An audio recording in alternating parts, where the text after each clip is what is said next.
Morning class. हमने कल जो पढ़ा था वो था केमिकल कंपाउंड के फॉर्मूले निकालना, तो हम उसी की प्रैक्टिस करेंगे क्योंकि ये बहुत जरूरी है। अभी आपने अगर गलती की इन्हें सीखने में तो फिर आप हमेशा ही उनसे घबराओगे। तो हम सबसे पहले जो हमने कोई भी हम और एग्जाम्पल ले रहे हैं केमिकल कंपाउंड फॉर्मूले निकालने के लिए। जैसे हमने कोई केमिकल कंपाउंड बोला आपको सोडियम फ्लोराइड, तो सोडियम फ्लोराइड का मतलब क्या हुआ? सोडियम मतलब Na, फ्लोरीन मतलब F। इसका एटॉमिक नंबर कितना होता है? सोडियम का 11, फ्लोरीन का कितना होता है? 9। अगर हम इनकी इलेक्ट्रॉनिक कॉन्फ़िगरेशन लिखेंगे तो कितनी आएगी बेटा? विन्यास लिखेंगे इनका तो पहली कक्षा में 2, फिर 8, फिर 1, ठीक है। इसका लिखेंगे तो पहले में 2 और फिर 7, ठीक है। अब हम लिखते हैं इसकी वैलेंसी, इसकी संयोजकता। संयोजकता क्या हो जाएगी? तो पहले इनके एलिमेंट लिख लो, इनकी संयोजकता इनके ऊपर लिखनी है हमने। तो इसके बाहरी कक्ष में कितने इलेक्ट्रॉन हैं? 1, तो यहाँ इसकी संयोजकता भी कितनी हो जाएगी? 1। इसके बाहरी कक्ष में कितने हैं? 7, 4 से ज्यादा हैं, तो हम क्या कर देंगे? हम इसको 8 में से घटा देंगे, तो 8 में से 7 गया, कितना आया? 1। दोनों बराबर हैं तो क्या करेंगे? हम कुछ भी नहीं करेंगे, हम सिंपल इनको एज इट इज लिख देंगे। तो हमारा फॉर्मूला क्या आ गया? NaF, ये हमारा फॉर्मूला आ गया। अब आते हैं हम सेकंड एग्जाम्पल पर। सेकंड एग्जाम्पल है हमारा, मान लो हमने लिखा मैग्नीशियम सल्फाइड। किसी भी कंपाउंड को देख के आपने घबराना नहीं है, आप आराम से कर सकते हैं। और जितने भी मैं करवा रही हूँ ये आपने अपनी नोटबुक में करने हैं, ठीक है ना। मैग्नीशियम सल्फाइड, तो मैग्नीशियम के लिए हम क्या लिखेंगे? Mg। सल्फाइड मतलब सल्फर, सल्फर के लिए क्या होता है सिंबल? S। अब इसका एटॉमिक नंबर कितना है? इसका है 12, और सल्फर का कितना होता है? 16। तो अब हम आते हैं इनकी इलेक्ट्रॉनिक कॉन्फ़िगरेशन पर, इलेक्ट्रॉनिक विन्यास पर। तो हमने इलेक्ट्रॉनिक कॉन्फ़िगरेशन लिखा, इसका कितना आएगा? 2, 8 और अगली शेल में 2 हो गए ना 12। पहली में 2 आते हैं, भर गई वो, अगले इलेक्ट्रॉन में अगले शेल में गए इलेक्ट्रॉन्स, उसमें भी भर गए, फिर भी बच गए तो हमने अगली वाली में रख दिए। पैटर्न क्या था? 2, 8, 8, 18, 18, 32, 2, 8, 8, 18, 18, 32।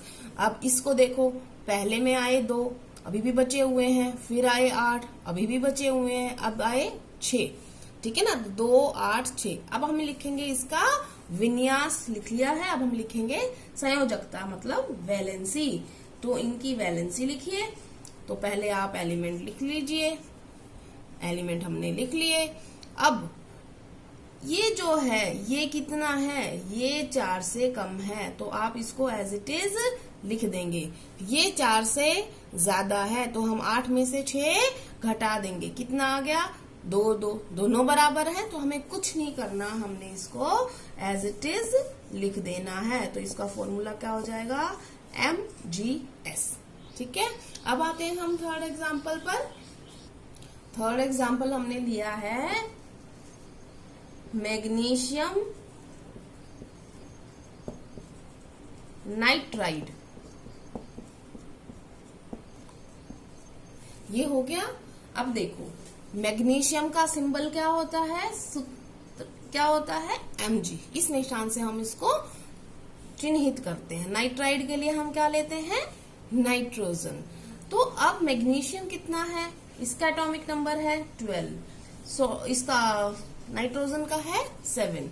अगर हम इसकी इलेक्ट्रॉनिक कॉन्फ़िगरेशन लिखेंगे, इलेक्ट्रॉनिक विन्यास, तो हमने लिखा 2, 8 और ये 2, और इसका क्या आएगा? 2 और 5, ठीक है। अब हम लिखेंगे इसकी संयोजकता। संयोजकता कितनी निकलेगी? हम इनके पहले तत्व लिख लेते हैं। हमने ये तत्व लिख लिए और इनकी संयोजकता इनके ऊपर लिखनी है। इसका कितना आएगी वैलेंसी? इसकी आएगी 2 क्यों आएगी? क्योंकि ये 4 से कम है, तो एज इट इज लिख देंगे। इसकी 4 से वैल्यू ज्यादा है तो हम 8 में से 5 गए, 3 आ गए। अब की बार थोड़ा सा अलग हो गया है, ये दोनों बराबर नहीं है। दोनों बराबर नहीं होते तो हमने क्या करना है, इसको इससे मल्टीप्लाई कर दो, इसको इससे मल्टीप्लाई कर दो, ठीक है। नीचे मल्टीप्लाई करना, ऊपर नहीं करना। अब हम क्या करेंगे, सूत्र लिखेंगे। हमने mg लिखा, ठीक है। उसके बाद 3 का लिखना इसके नीचे, ये इसके नीचे लिखना है, ऊपर नहीं लिखना, यहाँ पे नहीं लिखना। क्यूब नहीं है, ये मैथ में क्यूब होती है। तो ये नीचे लिखा Mg3 और n के नीचे क्या आ जाएगा, 2। तो ये आपका मैग्नीशियम नाइट्राइड का फॉर्मूला हो गया। अब हम नेक्स्ट क्वेश्चन पे आते हैं। अगला क्वेश्चन है हमारा बेरिलियम हाइड्राइड। बेरिलियम हाइड्राइड, ठीक है। तो बेरिलियम हाइड्राइड मतलब Be, बेरिलियम के लिए, हाइड्राइड के लिए हाइड्रोजन H। बेरिलियम होता है बेटा 4, ठीक है। हाइड्रोजन होता है 1 एटॉमिक नंबर। तो 4 के साथ अगर हम इलेक्ट्रॉनिक कॉन्फ़िगरेशन लिखेंगे, इलेक्ट्रॉनिक कॉन्फ़िगरेशन लिखेंगे हम, तो क्या आई, 2 और 2, ठीक है। इसके लिए क्या आएगी, सिर्फ 1। अब हम इनकी वैलेंसी लिखते हैं। वैलेंसी क्या है, इसकी वैलेंसी कितनी आई, क्योंकि 4 से कम है एज इट इज। हाइड्रोजन की कितनी आई, 1 ही आएगी, ये भी 4 से कम है। अब दोनों बराबर नहीं है तो हम क्या कर देंगे, हम कर देंगे क्रॉस मल्टीप्लाई। तो ये क्या आ जाएगा, बेरिलियम की हुई है 1 से, 1 हम कभी नहीं लिखते बेटा। हाइड्रोजन की कितने से हुई है, 2 से। तो हमारा फॉर्मूला आ गया BeH2, ठीक है।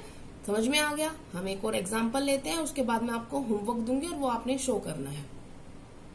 हमने नेक्स्ट एग्जाम्पल जो लिया है वो लिया है हमने कैल्शियम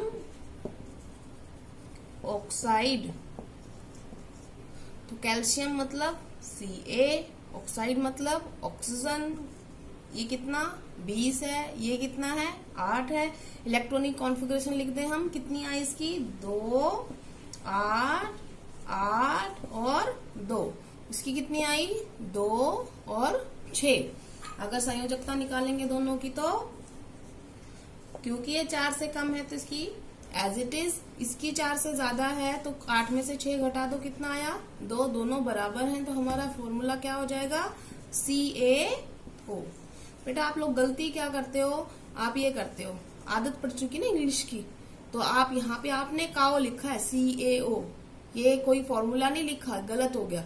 जब तक आप इसको कैपिटल नहीं बनाओगे ये कोई फॉर्मूला नहीं है, ठीक है ना। तो आपने ध्यान रखना है, आपने ये नहीं लिखना है, आपने ये लिखना है, दोनों कैपिटल। जो भी एलिमेंट होगा उसका पहला लेटर हमने कैपिटल लेना है। अब आपका होमवर्क, आपका होमवर्क है पहला एल्यूमिनियम फ्लोराइड, दूसरा मैग्नीशियम क्लोराइड। ये आपका होमवर्क है, आपने मुझे आज दिखाना है करके। तीसरा है लिथियम ऑक्साइड, चौथा है सोडियम नाइट्राइड। उसके बाद अगला जो दे रही हूं वो है बेरिलियम सल्फाइड। आज के लिए 5 ही आपको केमिकल कंपाउंड्स दिए हैं बनाने, तो आपने इनको बनाना है और मुझे दिखाना है, और वही तरीके से जैसे मैंने आपको समझाया है। Thank you class.